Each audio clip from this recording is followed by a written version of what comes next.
బంగారం వెండి మార్కెట్లో ఒక్కసారిగా ప్రకంపనలు రేగాయి. ఆకాశమే హద్దుగా దూసుకుపోయిన ధరలు శుక్రవారం నేల చూపులు చూశాయి.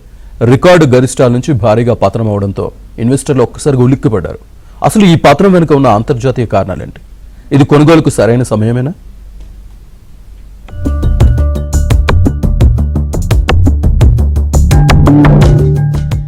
గత కొంతకాలంగా సరికొత్త రికార్డులను సృష్టిస్తూ ఇన్వెస్టర్ల పంట పండించిన పసిడి వెండి ధరలు శుక్రవారం ఊహించని విధంగా కుప్పకూలాయి. ఎంసీఎక్స్ మార్కెట్లో వెండి ధర ఏకంగా 16.6% మేర పతనమై కిలోకు సుమారు 20,000 తగ్గి 4,05,000 స్థాయికి చేరింది. అటు బంగారం కూడా తులంపై 9,000 తగ్గి 1,69,000 వద్ద స్థిరపడింది.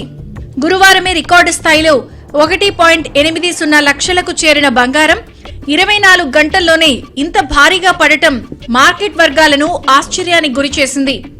ఈ అకస్మాత్తు పతనానికి ప్రధానంగా అమెరికా రాజకీయ పరిణామాలు కారణమయ్యాయి. అమెరికా ఫెడరల్ రిజర్వ్ తదుపరి చైర్మన్ గా కెవిన్ వార్ష్ ను అధ్యక్షుడు డొనాల్డ్ ట్రంప్ నామినేట్ చేయబోతున్నారు అన్న వార్తలు మార్కెట్ ను కుదిపేశాయి. వార్ష్ కఠినమైన ద్రవ్య విధానాలను అనుసరిస్తారు అనే అంచనాలతో డాలర్ ఇండెక్స్ ఒక్కసారిగా పుంజుకుంది. దీనికి తోడు రికార్డు గరిష్టాల వద్ద లాభాలను స్వీకరించేందుకు ఇన్వెస్టర్లు ఎగబట్టంతో అమ్మకాల ఒత్తిడి పెరిగి ధరలు క్రాష్ అయ్యాయి.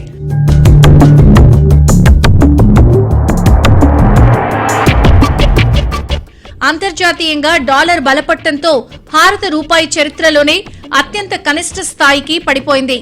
శుక్రవారం నాటికి రూపాయి విలువ డాలర్తో పోలిస్తే 92 రూపాయల మార్కును తాకింది. విదేశీ సంస్థాగత పెట్టుబడిదారులు దేశీయ మార్కెట్ల నుంచి నిధులను ఉపసంహరించుకోవడం, అమెరికా బాండ్ ఈల్డ్స్ పెరగడం రూపాయిపై తీవ్ర ఒత్తిడిని పెంచింది. రూపాయి క్షీణత వల్ల దిగుమతి చేసుకునే బంగారంపై భారం పెరుగుతున్నప్పటికీ అంతర్జాతీయంగా ధరలు తగ్గడం వల్ల ప్రస్తుతం మార్కెట్ ఒడిదుడుకులకు లోనవుతోంది.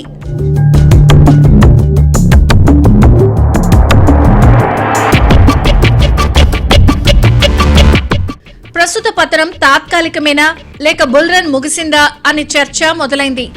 యూబీఎస్ వంటి అంతర్జాతీయ సంస్థలు బంగారం ధర ఏడాది చివర్లో ఔన్స్ $6,200 చేరుతుందని అంచనా వేస్తూ ఉండగా సిటీ గ్రూప్ వెండి ధర $150 చేరుతుందని ధీమా వ్యక్తం చేస్తోంది. అయితే మోర్గాన్ స్టాన్లీ వంటి సంస్థలు మాత్రం అధిక ధరల వద్ద జాగ్రత్తగా ఉండాలని హెచ్చరిస్తున్నాయి. పారిశ్రామికంగా వెండికున్న డిమాండ్, భౌగోళిక రాజకీయ ఉద్రిక్తతలు దీర్ఘకాలంలో ధరలకు మద్దతిస్తాయని విశ్లేషకులు భావిస్తున్నారు.